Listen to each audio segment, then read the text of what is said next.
The sun had barely risen over the dusty rooftops of Ajij, Lagos, when the cries of a baby pierced through the still morning air. Chijioke rubbed his eyes, exhausted from another night of broken sleep. His little boy, Junior, was only 7 months old, and fatherhood had already drained more from him than all his years of hustling in the chaotic streets of Lagos. Still, every time he looked at the child's tiny fingers curling around his thumb, something in his heart softened. He would whisper, "You go be better man than me, my son," and kiss his forehead before stepping into another long day. At 27, Chijioke had already seen the hard side of life. He grew up in a poor village in Imo State, where men measured strength by how many bags of cassava they could lift and how many cows they could sell during Christmas. His mother died when he was 10, and his father drank himself into silence 2 years later. So, Chijioke learned early that life would not hand him anything gently. He moved to Lagos at 17, carrying a torn bag and dreams as heavy as cement. He met Amara 5 years later. She was the kind of woman Lagos men whispered about, beautiful, light-skinned, with eyes that could melt even the hardest heart. She worked in a hair salon on Allen Avenue, always laughing, always shining. The first time he saw her, she was arguing with a customer over a weave, her voice sharp yet playful. He stood there, watching, forgetting he was only there to deliver bottled water. When she finally noticed him, she laughed. "You dey stare at me like say I be ghost," she teased. That laugh became the beginning of everything. They fell in love fast, maybe too fast. Lagos has a way of making people rush, as if tomorrow might never come. Within a year, they married in her village, a small ceremony under mango trees and plastic chairs. People danced barefoot, drinking palm wine till their laughter echoed across the night. For a moment, Chijioke believed he had escaped the curse of poverty, that love could fix everything broken in his soul. But Lagos has its own ways of testing people. After their son was born, things began to shift. Amara stopped smiling as often. She complained about everything: the leaking roof, the noise of the generator, the way Chijioke's job barely covered their bills. He worked as a mechanic in Mushin, coming home smelling of grease, his hands rough and cracked. Sometimes he brought home just enough for dinner, other times they slept hungry. And every night, as he held his baby, he saw the disappointment in Amara's eyes. She never said it directly, but he could feel it. She wanted more money, more comfort, more life. One evening, after another long day, Chijioke came home to find her sitting quietly on the edge of the bed, her eyes red.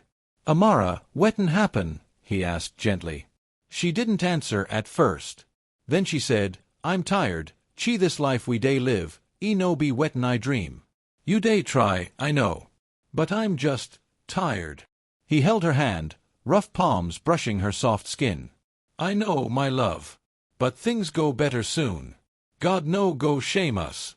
She smiled faintly but looked away. In that silence, something invisible cracked between them, a small fracture that would soon become a wound. Weeks passed. Amara began dressing differently. New clothes, brighter lipstick, expensive perfume.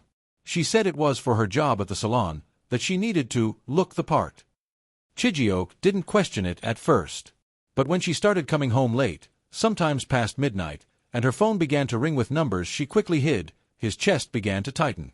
One night, he asked her directly, "Amara, who you day talk to lately? You day hide things from me." She turned sharply. "Chi, a beg no start. You think I no get right to talk to people again?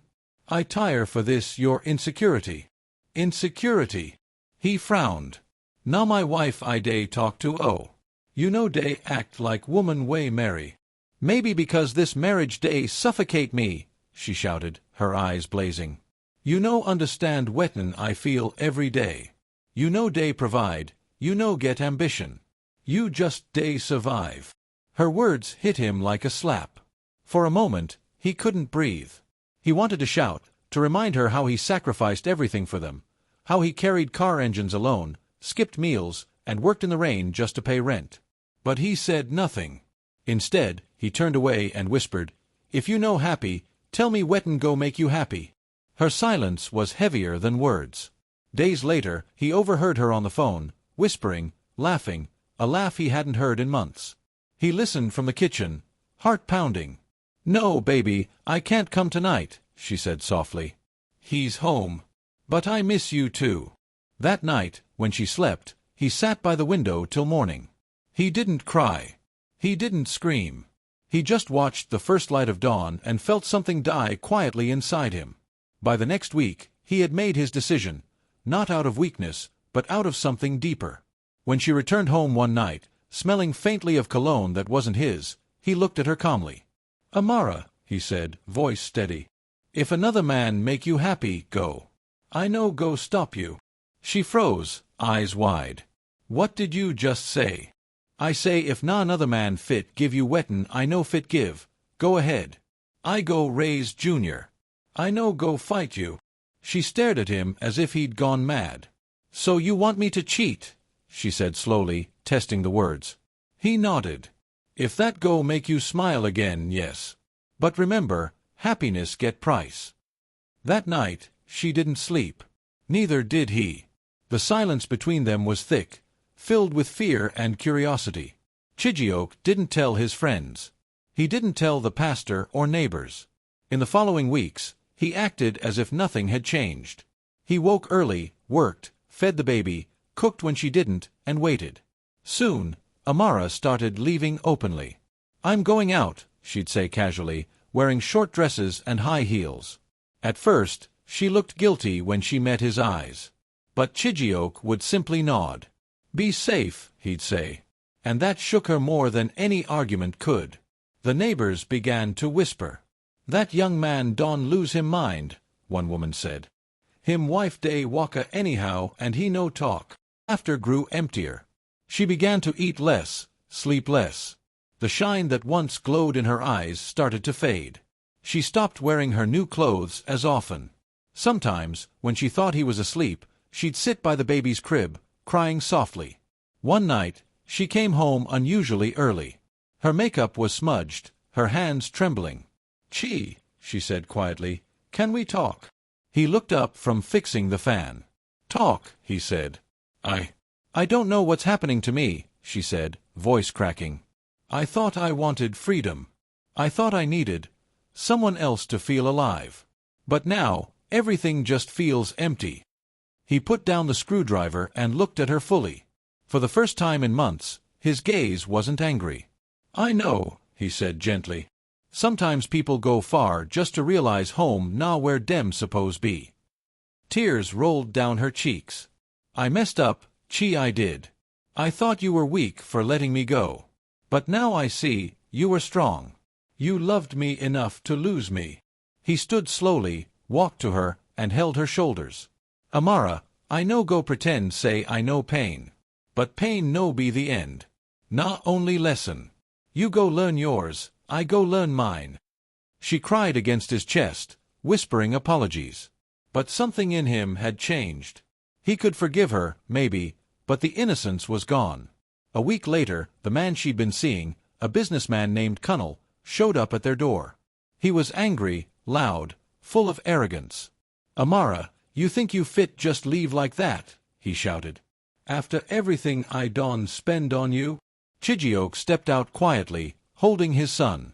"Oga," he said calmly, "no raise your voice for my compound." Cunnell sneered.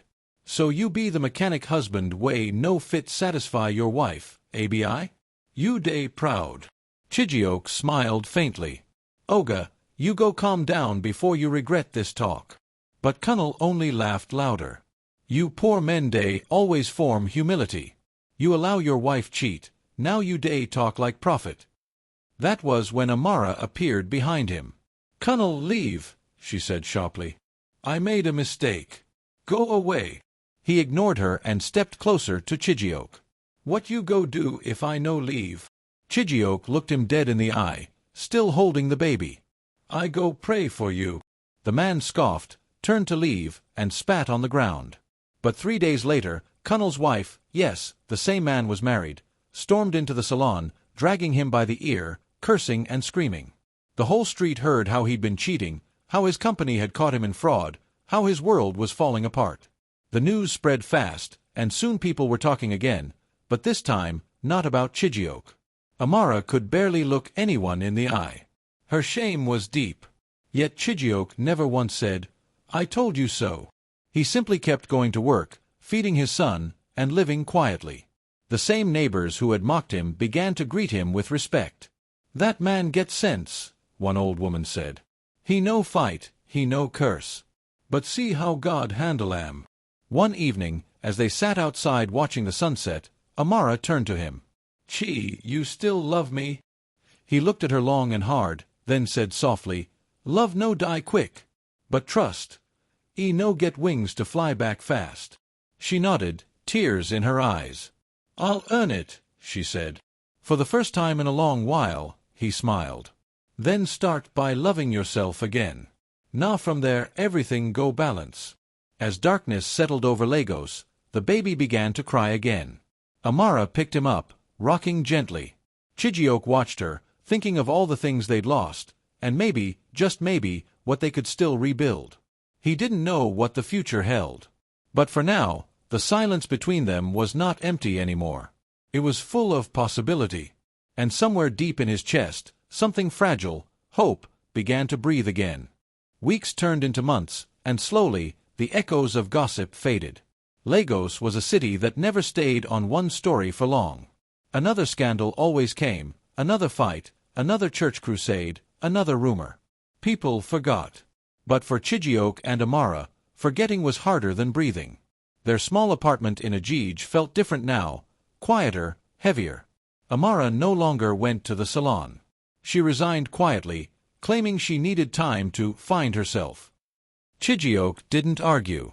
Every morning, he prepared his toolbox and left early for work at the mechanic yard, but every evening when he came home, he could see guilt sitting on her face like a shadow she couldn't wash off. She started cooking again, real food, the kind she used to make when they first married. Yam porridge with crayfish, pepper soup that filled the air with warmth, jollof rice cooked with patience. The first time he came home to the smell of fried plantain again, he paused at the doorway and almost smiled. Amara peeked from the kitchen, nervous. "You go chop?" she asked shyly. He nodded. "I go chop." At the dinner table, silence filled the air like smoke. He ate slowly, not saying much, and when she placed a piece of meat in his plate, he looked up, eyes soft. "You still remember how I like am," he said quietly. She smiled faintly. "I never forget." It was a small moment, but in that simple exchange, something fragile began to heal. But the healing wasn't easy. Some nights, he'd wake up and catch her staring at him. He could see the apology in her eyes, the questions, the regret. She wanted him to hold her, to erase the distance, but he often turned away. Forgiveness was not magic, it was work, and both of them had plenty to do. One Saturday morning, Chijioke decided to visit his mother's elder sister in the village. He hadn't seen her since the wedding. "We go together," Amara said softly, as if unsure whether she still had the right. He hesitated, then nodded. "Pack your things." They traveled in an old bus that rattled along the highway. The air smelled of dust, roasted corn, and diesel. Junior slept peacefully in Amara's arms, his tiny chest rising and falling. The farther they went from Lagos, the more the land opened, red earth roads, tall palm trees, wide skies. For the first time in months, Amara felt she could breathe again. When they arrived, Auntie Neka greeted them with joy. She was an old woman with strong hands and laughter that filled a compound. "My Pekin don come," she shouted, hugging them tightly. Her eyes softened when she saw Amara. "You be fine woman oh. Lagos no spoil you finish." That night, as they sat under the stars eating roasted corn, Neka spoke to Chijioke alone. "I hear small things," she began cautiously. "People day talk say your wife go astray. You know our village people no day keep mouth." Chijioke sighed. "Auntie, people go always talk. What matter na wetin we do after mistake?" The old woman nodded slowly. "You wise pass your age, my son. But make I tell you something, forgiveness no mean foolishness. You fit forgive, but you must still protect your peace." He nodded quietly, the words sinking deep. That night, he lay awake beside Amara, watching the glow of moonlight on her face. She looked peaceful, almost innocent again. He thought of everything they had been through, how pain had stripped them bare. He whispered, "God, give me strength to start again, if na your will." The next morning, the village came alive with sounds of goats, children, and radio music. Amara joined the women at the stream, carrying a silver bowl on her head. They talked and laughed, washing clothes by the rocks. One of the older women asked her, "You be Lagos wife, abi? Your husband treat you well?" Amara smiled faintly. "He try. He get kind heart." Another woman laughed. "Kind heart no day fill bellow. But if you get husband way patient, hold 'em tight. Nowadays, men no day forgive again." Those words pierced her deeper than they knew. For years, she had prayed for a man who loved her genuinely, but when she got one, she let greed blind her. Now she was back to the beginning, learning that love wasn't just passion, it was endurance. When they returned to Lagos, life began to take a new rhythm. Amara opened a small food stall outside their compound, selling rice, beans, and stew. It wasn't fancy, but people loved her food. She worked hard, smiled more, and slowly, the same neighbors who once mocked her began to greet her with respect. "Madam Amara, your rice sweet oh," they'd say. She'd laugh, thanking them humbly. Chijioke's mechanic shop also started doing better. His honesty earned him loyal customers. One man, a taxi driver named Musa, told him, "Oga Chi, na because of your clean hand I day come here. You know day cheat person." The words warmed his chest. In a city where everyone hustled by any means, being called honest felt like a victory. One Sunday morning, Amara dressed up neatly and said, "Chi, let's go church together." He hadn't gone in months. "I go come later," he said.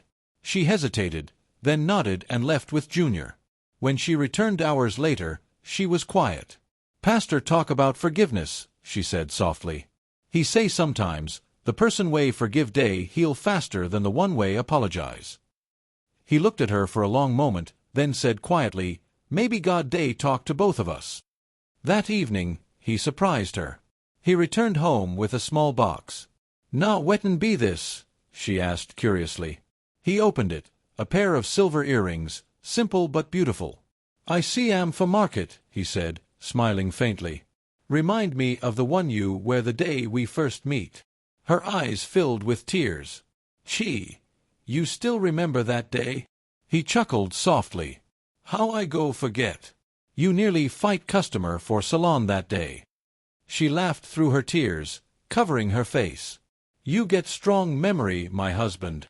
That night, when she reached for his hand under the dim light, he didn't pull away. For the first time in almost a year, they lay together, not out of duty or guilt, but out of rediscovered tenderness. It wasn't perfect, but it was real. Months rolled by, and life seemed to reward their quiet persistence. Their food business grew. Chijioke's work expanded. They even saved enough to rent a slightly bigger room. The child was now walking, babbling, calling Papa and Mama. There were nights filled with laughter again. Small, hesitant laughter, but laughter nonetheless. Then, one hot afternoon, as Amara was serving food to customers, a car stopped nearby. It was Cunnel, the man from before. His suit was wrinkled, his face thinner, pride gone. He walked up slowly. "Amara," he said, voice low, "can we talk?" She froze. "You should not be here." "I came to apologize," he said. "I lost everything, my job, my wife, even my respect. I came to tell you I'm sorry for everything." Amara's heart raced, but her voice was steady. "Apology no go change past. You go find peace if you stop looking back." He nodded sadly, eyes glistening. "You were lucky. Your husband is a good man." "Yes," she said firmly, "he is." When Cunnel left, Chijioke had seen everything from across the street. But he didn't confront her. When she came home later, she said softly, "Cunnel came by." "I know," he replied calmly. "You're not angry." He shook his head. "Anger no fit feed family. I no hold space for am again." She smiled weakly, touched by how far he had come, how far they had come. That night, she knelt beside him while he fixed the radio. "Chi," she said gently, "you teach me something I never understand before. Love no be control. Love na patience." He looked at her and smiled. "And forgiveness no be weakness. Na strength way only few fit carry." But destiny wasn't done testing them. A few weeks later, Junior fell sick. High fever, constant crying, breath shallow. They rushed him to the clinic, where the doctor frowned. Malaria and infection together. He needed admission immediately.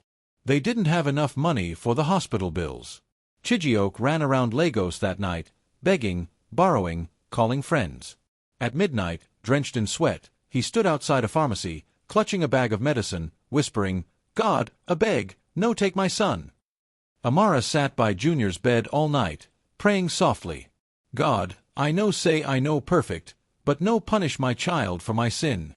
She held his tiny hand, tears soaking the sheets. By morning, the child's fever began to drop. The doctor smiled. "He's responding. He go fine." When Chijioke walked in, exhausted, she looked up and ran into his arms, sobbing. "God no shame us," he whispered, holding her tightly. "Our boy go live." That near-death experience changed everything. From then on, they saw life differently. Every small moment, a smile, a meal, a quiet evening, became a gift. One Sunday evening, as the call to prayer echoed from a nearby mosque and church bells rang from afar, Amara sat beside her husband and said, "Chi, people used to laugh at us. Now they greet us with respect." He nodded. "Because life no day mock humility. It just test 'em first." She rested her head on his shoulder.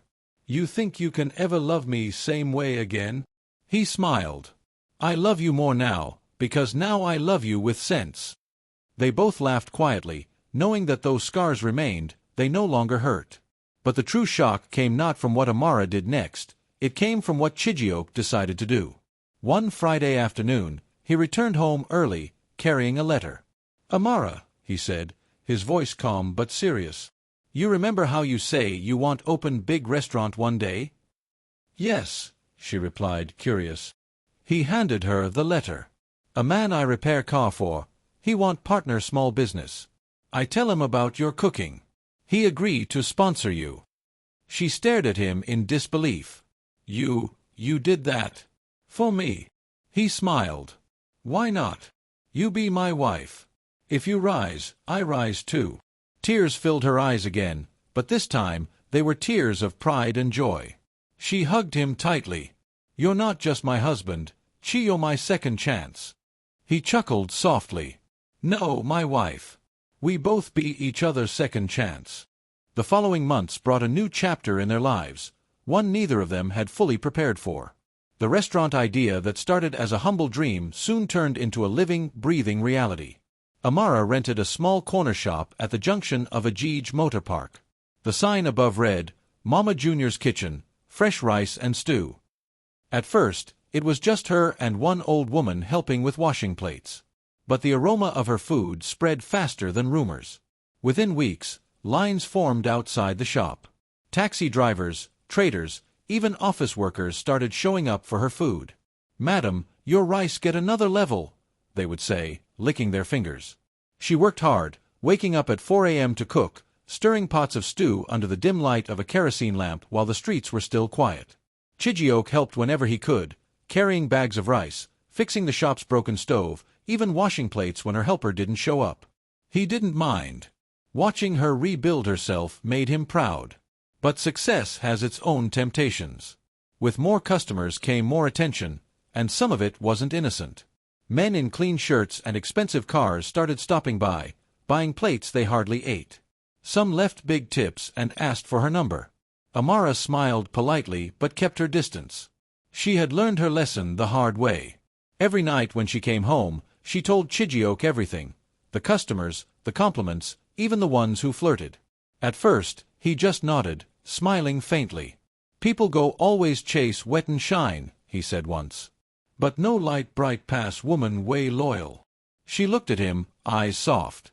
"You still trust me, Chi?" He paused, then said, "Trust no be gift, na seed. You day water am now." That became their quiet agreement, honesty and patience, no secrets, no lies. But Lagos, being Lagos, never lets people rest long. One rainy afternoon, a sleek black car stopped in front of Mama Junior's kitchen. A man stepped out, tall and handsome, wearing dark glasses and a gold wristwatch.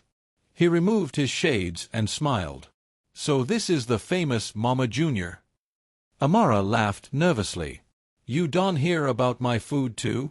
"Who never hear?" he said, smiling charmingly. "My name na Chief Olawale. I get electronics shop for Ikaja." He ordered food, sat under the umbrella, and ate slowly, watching her. After he finished, he said, "You cook with heart. I can taste it." Amara smiled politely. "Thank you, sir." But as he got into his car, he said, "I go come again tomorrow." And he did. And the next day. And the one after that. Each time, he brought more people, praising her food loudly, leaving big tips. Soon, everyone in the market knew him. "Na Chief Olawale, that big man way day like Mama Junior food," they would whisper, half teasing, half admiring. Chijioke heard the whispers too. At first, he ignored them. Lagos people loved to talk. But when one of his friends, Musa, pulled him aside one evening, his heart began to stir uneasily. "Oga Chi," Musa said carefully, "I know one vex you, but I see that chief man today for your wife's shop. Him 2 day come close." Chijioke forced a smile. "Musa, no worry. My wife get sense. I trust her." Musa nodded but didn't look convinced. "I know you be calm man, but Lagos no day fear calm people oh." That night, Chijioke lay awake for a long time, staring at the ceiling. The old ache returned, that fear of betrayal, of losing what he'd fought so hard to rebuild. He told himself he trusted her. But trust, no matter how strong, still trembles in the dark. The next day, when he passed by the restaurant after work, he saw Olawale there again, laughing, talking, handing Amara something small wrapped in a white paper. She looked uneasy, but she took it. He didn't approach them. He just watched from a distance, heart heavy. That evening, when she came home, he waited until she finished bathing and feeding Junior. Then, quietly, he asked, "Who's that man way day come your shop every day?" She froze for a second, then sighed.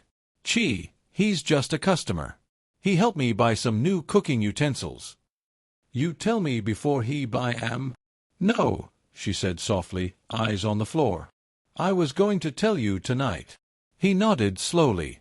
"Amara, you remember wetin happened last time you start to keep things small?" She looked up, eyes wet. "I remember. I swear, Chi, I no want that again. I no hide am for bad reason. I didn't want you to think I can't handle my business myself." He stared at her for a long time, then reached out, took her hand, and placed it over his heart. "No hide anything from me again, even if e's small. Because every lie, no matter how tiny, get tail." She nodded, tears falling. "I promise." And she kept that promise. The next day, she told Chief Olawale politely not to buy her gifts again. "Your money for food is enough, sir," she said, smiling. "My husband go feel bad if I collect too much." The man laughed, amused but respectful. "I understand. You be wise woman. I no go overstep." That night, Amara told Chijioke everything. He listened, quietly proud. "Now you day behave like Queen Wei no need crown," he said warmly. Months later, her business expanded. They rented a bigger shop, hired 3 helpers, and bought a small freezer. People from different parts of Lagos started ordering her food in bulk. One blogger even wrote about her story, from salon girl to kitchen queen. The article went viral locally. Customers tripled. For the first time in their lives, money wasn't the problem. They could afford better clothes, a new bed, even a small TV. But what touched Amara most wasn't the success, it was the peace that came with it. Every night, after Junior slept, she and Chijioke sat on the veranda, watching the streetlights flicker. She often said, "Chi, you see how life fit change when we stop fighting it?" He smiled. "Na God hand. E no day rush, but e no day late." But fate was not done testing their faith. One hot afternoon, as Amara was serving food, 2 men walked into her shop wearing suits. "Are you Madam Amara Okafor?" one asked. "Yes," she said, confused. "You are under arrest," he said, flashing a badge. "We have reason to believe you are involved in a stolen goods transaction." The room went silent. Her workers gasped. What? Amara cried. Me. Stolen goods? I no understand. The men didn't explain much. They took her away. People watched in shock as she was bundled into a car. When Chijioke arrived later, the whole market was buzzing. Police carry Mama Jr. They say she dey sell food with stolen meat. Somebody accuse her. He ran to the station, breathless. Officer, my wife no be thief, he shouted. The officer looked up lazily. She dey under investigation. Someone reports say she used stolen frozen meat supplied from a legal warehouse. It took hours before they allowed him to see her. She sat in a corner, eyes swollen from crying. Chi, I swear, I no know anything. That Chief Olawale man, he give me meat some weeks ago. Say EB discount. I no say EB from bad source. Chijioke felt his stomach twist. So nah him again. She nodded, sobbing. I just want help business. I swear I no mean trouble. He held her hand through the bars. No cry. I go handle this.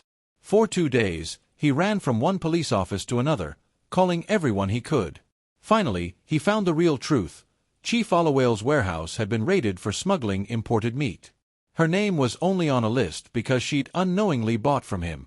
He begged, signed documents, borrowed money, and after many tears, she was released. When she came home, weak and broken, she fell on her knees. Chi, I don't shame you again. Maybe I really no deserve you. He pulled her up gently.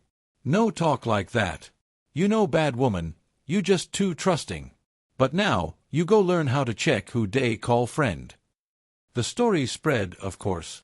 Lagos markets were full of mouths. But this time, most people defended her. That woman no thief. She be victim, they said. Her husband stand by her. Chijioke became known not just as the forgiving husband, but as the wise one. That man get calm spirit, people said. Nah true husband be that. But behind that calmness was a quiet fire, a man who'd learned that strength wasn't about shouting or fighting, but about standing tall when the world tried to bend you. Weeks later, when the sun set over Lagos and the market noise died down, Amara came to him quietly, holding an envelope. Chi, she said softly, I been save this small money. I want yous to thank you. He frowned. Thank me for wettin'. For not giving up on me. For believing in me when I no even believe myself. He opened the envelope and saw wads of naira. He smiled, shook his head, and pressed it back into her hands. Yous buy something for yourself. Because when women feel valued, family go shine. She burst into tears, hugging him tightly. Chi, you no be ordinary man. He chuckled softly. And you no be ordinary woman. We both pass through fire, but we no burn, we shine. That night, as rain began to fall softly on the tin roof, they lay side by side, holding hands, listening to thunder roll in the distance. And in that quiet, broken, beautiful moment, they both knew, love had tested them, broken them, and rebuilt them stronger than before. But destiny still had one more shock waiting for them, one that would make the entire neighborhood see Chijioke in a way they never imagined. The next morning rose with a heavy sky. Clouds gathered as if mourning alongside the people of Kijani village. Birds didn't sing as usual. The smell of wet earth floated in the air, a reminder that some storms don't always come from the sky. Emeka stood by the riverbank, his son strapped to his back with a faded kitenge cloth. The water shimmered quietly, reflecting the broken man he had become. But inside him, something new was growing, not hate anymore, but a strange kind of peace. He had seen love, betrayal, revenge, and redemption all collide, and somehow he was still standing. Behind him, footsteps rustled through the grass. It was Mama Agatha, the old widow who had lived by the mango grove. "My son," she called softly, her voice shaking like wind through dry leaves. "You must let the water carry your pain away. Life is not a straight path. It bends, twists, but always moves forward." Emeka nodded slowly. "Mama, I tried to be a good man. I gave her freedom, and I thought love would guide her back. But freedom led her astray." Mama Agatha smiled sadly. "You gave her what most men fear to give, choice. And that, my son, is where your strength lies. You cannot force love to stay, you can only love enough to let it go. He closed his eyes. The river's soft whisper answered for him. In that moment, he made peace with his past. Later that afternoon, the village square buzzed with whispers. Ada had returned from the city, thin, pale, her eyes hollow like an empty pot. She stood at the edge of the market, trembling as people stared. Women whispered behind their hands. Men shook their heads. No one expected her to ever come back after the shame she brought. Emeka saw her from across the field. For a long moment, neither moved.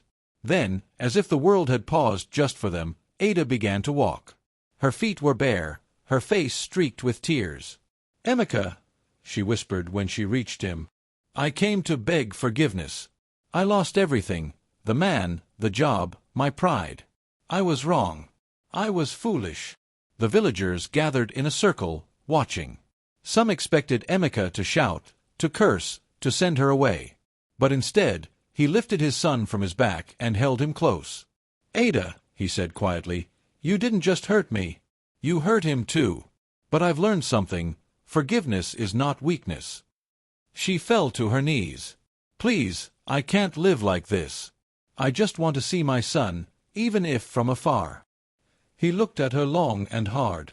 The memories of laughter, love, betrayal, they flashed before his eyes like lightning. Then he turned to his son and said, "Obi, this is your mother." The little boy blinked, confused but curious. He took a step forward, touching Ada's trembling hand. For a brief moment, time froze, and something invisible passed between them, something that no sin could erase. Blood, bond, and memory. The crowd went silent. Mama Agatha wiped a tear. Even the gossiping women looked away. Emeka spoke softly, his voice calm like the river behind them. "You may see him, but I cannot let you live with us. I wish you healing, but not return." Ada nodded slowly. "That is more than I deserve." She turned and began to walk away, barefoot, toward the far side of the village where her mother lived. The setting sun painted her silhouette gold and red, like a broken promise fading into twilight. Weeks passed. The rains came. The farm bloomed again. Life, somehow, found its rhythm. Emeka focused on raising his son. Each morning, he woke before dawn, tied his hoe, and went to the fields. In the evenings, he told Obi stories, of courage, of forgiveness, of men who fall and rise again. But one day, word came from the old quarter. Ada was sick. Very sick. Fever had taken her, and she had no strength left. Emeka hesitated, torn between anger and mercy. Finally, he decided to go. When he entered her mother's hut, the smell of medicine and herbs filled the air. Ada lay on a mat, her face pale, lips dry, eyes weak but alive. When she saw him, a faint smile crossed her face. "Emeka," she whispered. "You came." He sat beside her, silent for a while. Then he said, "You shouldn't have to die alone." She turned her face toward him, tears mixing with sweat. "I don't deserve your kindness." "No one truly deserves forgiveness," he replied. "But we all need it." She reached out, touching his hand lightly. "Take care of our son. Tell him I loved him, even when I lost myself." Emeka's eyes glistened. "I will." That night, she passed quietly, the rain tapping softly on the roof, like heaven's slow applause for a lesson learned too late. The next morning, the villagers gathered again. Ada was buried under the old mango tree, beside the river. Emeka stood holding Obi's hand, watching the soil cover her final breath. The boy looked up, asking, "Baba, where is Mama going?" He took a deep breath. "She's going home, my son. Back to where hearts rest." From that day, Emeka was no longer just a young father. He became a man of wisdom in Kijani. People came to him for advice, for peace, for forgiveness. They said the river changed him. But the truth was simpler. Pain had become his teacher. Years rolled on. Obi grew tall, strong, and kind, a reflection of both his parents, yet wiser than both. Whenever he passed by the river, he would see his father sitting quietly, lost in thought. And every time, Emeka would smile faintly and say, "My son, remember, love without respect is a storm without rain. It destroys what it should nourish." One evening, when the sky burned orange and gold, Mama Agatha came to visit. She brought roasted maize and sat beside Emeka under the same mango tree where Ada rested. "You have done well, my son," she said. "Your story will be told for generations." Emeka chuckled softly. "I did nothing special. I just chose peace when I could have chosen hate." She nodded. "That, my son, is the greatest victory." As the sun sank behind the hills, the air filled with the hum of crickets. Obi ran down from the fields, laughter echoing through the trees. Emeka watched him and smiled. Life had moved forward, just as Mama Agatha said it would. The villagers who once whispered now admired him. They said Emeka's heart was like the river, it carried everything, but it never stayed dirty for long. He had forgiven not because he forgot, but because he understood that pain is not meant to stay, it's meant to pass through. And though Ada was gone, her memory lingered, not as a wound, but as a reminder. Sometimes, the one who breaks your heart also teaches you how to rebuild it stronger. As twilight embraced the village, Emeka whispered a quiet prayer. "May my son never know my pain, but may he inherit my peace." The wind rustled the mango leaves as if to answer. And so, the story of Emeka and Ada became a quiet legend in Kijani village, a tale of love that went astray, a heart that forgave, and a man who found peace in the ashes of betrayal.